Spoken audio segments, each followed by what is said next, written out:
गोलीकै बाटोमा बालेन सरकार पूर्ण रूपमा असफल भइसक्यो। यो सरकार राजीनामा दे, अब देश हामी चलाउँछौँ। यो भनाइ हाम्रो होइन, सरकारका प्रतिपक्षमा रहेका दलहरू नेपाली काङ्ग्रेस, एमाले, नेकपा, राप्रपा, ससपा लगायत अन्य विद्यार्थी युनियनहरूको माग हो। के उनीहरूले भने जस्तै बालेन सरकार असफल नै बनेको हो त? के साँच्चीकै बालेन सरकार तानाशाह बन्दै गएको हो?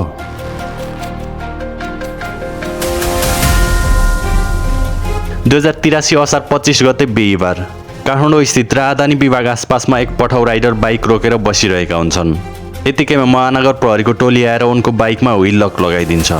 त्यसपछि निकै बेरसम्म ती पठाउ राइडर गणेश नेपाली र महानगर प्रहरी बीच चर्काचर्की पर्छ। यतिकैमा गणेश नेपालीले आफ्नो बाइकको पेट्रोल निकालेर आफूमाथि आगो लगाउँछन्। यो घटना घट्नुको प्रमुख कारण हो महानगर प्रहरी। काठमाडौँ महानगर प्रहरी काठमाडौँ महानगरको आफ्नै प्रहरी हो। यसको प्रशासनिक नेतृत्व मेयर र महानगरको कार्यपालिका अन्तर्गत हुन्छ। त्यसैले यसको दैनिक परिचालन, व्यवस्थापन र निर्देशन महानगरबाट हुन्छ, गृह मन्त्रालय वा नेपाल प्रहरीबाट होइन। अर्थात् प्रष्टै छ कि यो घटना बालेन सरकार वा नेपाल प्रहरी वा ट्राफिक प्रहरीको लापरवाहीले घटेको घटना होइन। यो घटना महानगरपालिकाको लापरवाहीले घटेको घटना हो। र यो घटनामा बालेन सरकारलाई नभई काठमाडौँ महानगर प्रमुख सुनिता डङ्गोललाई दबाब दिनुपर्ने थियो। तर सरकारको प्रतिपक्षमा रहेका दलहरूले त्यसो गर्दैनन्। उनीहरूले त सोझा साझा नेपालीमा यस्तो भ्रम छरिरहेका थिए कि यो घटना बालेन सरकारको लापरवाहीले घटेको घटना हो। यो कुरा सदनमा मात्र उठेन, सदनमा मात्र राजीनामा गरिएन, माइती घरमा समेत प्रदर्शन गरियो। बालेन सरकार असफल भयो, राजीनामा दे जस्ता नाराहरू समेत लगाउन भ्याए। हामीले यसो भनिरहँदा यो सरकारको समर्थन गरेको भने होइन। हाम्रो पनि थुप्रै गुनासोहरू छन् यो सरकारसँग, त्यो आफ्नो ठाउँमा छ। तर जुन घटना घट्नुमा यो सरकारको हात छैन, जुन घटना काठमाडौँ महानगरको लापरवाहीले घट्यो, त्यो घटनालाई लिएर सरकारले दोष देखाउनु त मिल्ला र? आफू सरकारको प्रतिपक्षमा छु भन्दैमा सरकारभन्दा बाहिरको निकायहरूले गरेको गल्ती पनि सरकारकै गल्ती भनेर देखाउनु मिल्ला र? यो घटना घट्नुसाथ नेपाल सरकारले ठुलो एक्सन लियो। जसरी पनि उनलाई बचाउनु पर्छ भन्ने उद्देश्यले गृहमन्त्री रातभर आफै खटिए। चाहे जतिसुकै खर्च लागोस् राज्यले बेहोर्छ, तर उनी ठिक हुनु पर्यो भनेर स्पेसल डाक्टरहरूको टोली समेत खटाइयो। उनलाई उपचारको लागि भनेर भारत लाने व्यवस्था समेत मिलाइएको थियो। तर बिरामीको हालत गम्भीर भएको कारण लान सकेनन्।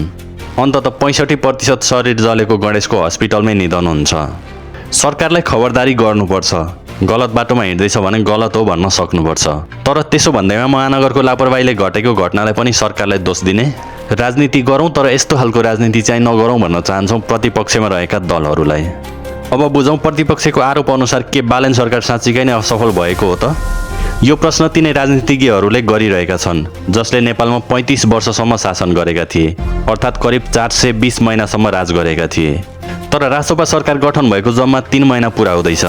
जम्मा यो 3 महिनाको समय अवधिमा 420 महिनामा गरेको परिवर्तनको बराबरी खोजेर सम्भव हुँदैन। तर बालेन सरकारको यही शासन निरन्तर 35 वर्षसम्म चल्ने हो भने नेपालले एकदमै ठुलो फड्को मार्ने सम्भावना देखिन्छ। 35 वर्षमा भएको उपलब्धि र जम्मा 3 महिनामा भएको उपलब्धिलाई समयको आधारमा मूल्याङ्कन गर्ने हो भने बालेन सरकारको काम 70 गुणा छिटो भइरहेको देखिन्छ।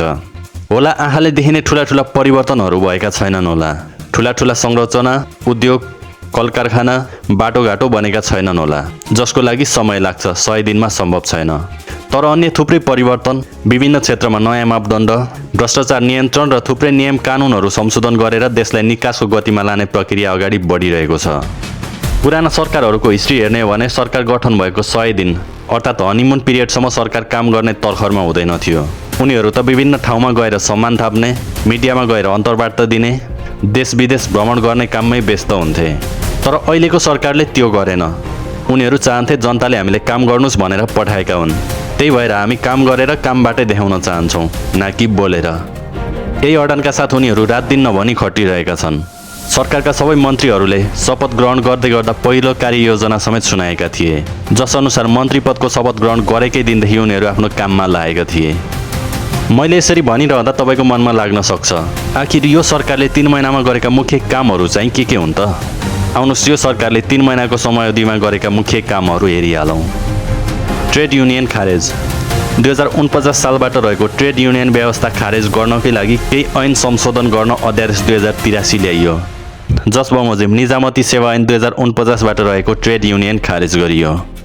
त्यस्तै सार्वजनिक खरिद दोस्रो संशोधन विधेयक 2083 पनि संसदमा पेश गरियो, जसले मूलतः मल, औषधि, सूचना तथा प्रविधि जस्ता अत्यावश्यक र संवेदनशील वस्तुहरूका लागि विशेष कार्यविधि बनाएर खरिद गर्न सकिने व्यवस्था समेत गरिएको छ। सहकारी पीडितको बचत फिर्ता। सरकारले पीडित समक्ष जुन वाचा गरेको थियो सहकारी पीडितको बचत फिर्ता गर्ने, त्यो वाचा पनि पूरा गर्न थालिसकेको छ। तिनै पीडितलाई न्याय दिलाउनका लागि भनेर एउटा कार्यविधि पनि ल्याइयो। हालसम्म 10वटा सहकारी संस्थाबाट 1754 जना बचतकर्ताले 2,64,00,000 बराबर बचत फिर्ता समेत पाइसकेका छन्। त्यस्तै सम्पत्ति छानबिन आयोग 2083 गठन, जस अन्तर्गत केही व्यक्ति तथा पूर्व मन्त्रीहरू समेत पक्राउ परेर छानबिनको दायरामा परिसकेका छन्। बिस्तारै धेरै पूर्व मन्त्रीहरू, पूर्व प्रधानमन्त्रीहरूदेखि उच्च पदका पदस्थहरूको लगायत भ्रष्टाचार काण्डहरू पुनः खोल्ने जस्ता कामहरू धमाधम भइरहेका छन्। लाइसेन्स छपाई प्रक्रियामा तीव्रता।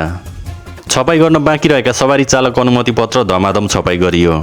हालसम्म करिब 29 लाख सवारी चालक अनुमति पत्र छपाई गरिसकिएको छ। Free health portal. देशका विपन्न नागरिकलाई निःशुल्क स्वास्थ्य उपचार प्रदान गर्ने उद्देश्यले सरकारले हेल्थ पोर्टल ल्याएको छ, जसमा हालसम्म 2000 जना विपन्न नागरिकले निःशुल्क स्वास्थ्य उपचार प्राप्त गरिसकेका छन्। त्यस्तै भूमिहीन सुकुम्बासीलाई स्थानान्तरण र लाल पूर्जा वितरण। बर्खायाम लागेसँगै काठमाडौँका खोला नाला नजिक रहेका सुकुम्बासीहरू एउटा कुरा सोच्दै निदाउने गर्छन्, भोलि बिहानसम्म बाँचिएला कि नबाँचिएला। कयौँ पटक त बाढी आएर बस्तीहरू बगाएर धेरै मानिसहरू बेपत्ता समेत भएको घटनाहरू थुप्रै छन् र यो सरकारले भने ती जोखिम ठाउँमा बसोबास गर्दै आएका सुकुम्बासीहरूलाई सुरक्षित ठाउँमा स्थानान्तरण समेत गरिसकेको छ र साँच्चीकै सुकुम्बासी पहिचान गर्दै लाल पूर्जा समेत वितरण गर्दै आएको छ। अतिक्रमण गरिएका सरकारी र सार्वजनिक जग्गा फिर्ता सुरु। सरकारी जग्गामा बसेका सुकुम्बासी बस्ती साथै सरकारी जग्गामा बनाएका घर तथा संरचना नष्ट गरेर थुप्रै सरकारी जमिन सरकारकै मातहतमा ल्याइयो। औद्योगिक क्षेत्रबाट वर्षौँदेखि उठ्न नसकेको बक्यौता उठाइयो। देशका ठुला नाम चलेका प्राइभेट कम्पनीहरूबाट करोडौँ रुपियाँ बक्यौता उठाइएको थिएन, तर यो सरकारले हालसम्म 42 करोड 45 लाख बराबर बक्यौता र भाडा उठाएको छ। 1 महिनामा एससी र 40 दिनमा कक्षा 12 को नतिजा प्रकाशन। यो सरकारले शैक्षिक क्षेत्रमा समेत सुधार ल्याउन सुरु गरिसकेको छ। पहिला 3 देखि 4 महिनासम्म लाग्थ्यो एससी र 12 को नतिजा आउन, तर अहिले भने 30 देखि 40 दिनमा नतिजा प्रकाशन गर्यो। र यस्ता थुप्रै कामहरू यो सरकारले गरिरहेको छ, जुन हामी अर्को भिडियोमा अवश्य लिएर आउनेछौँ। Thank you for watching this video.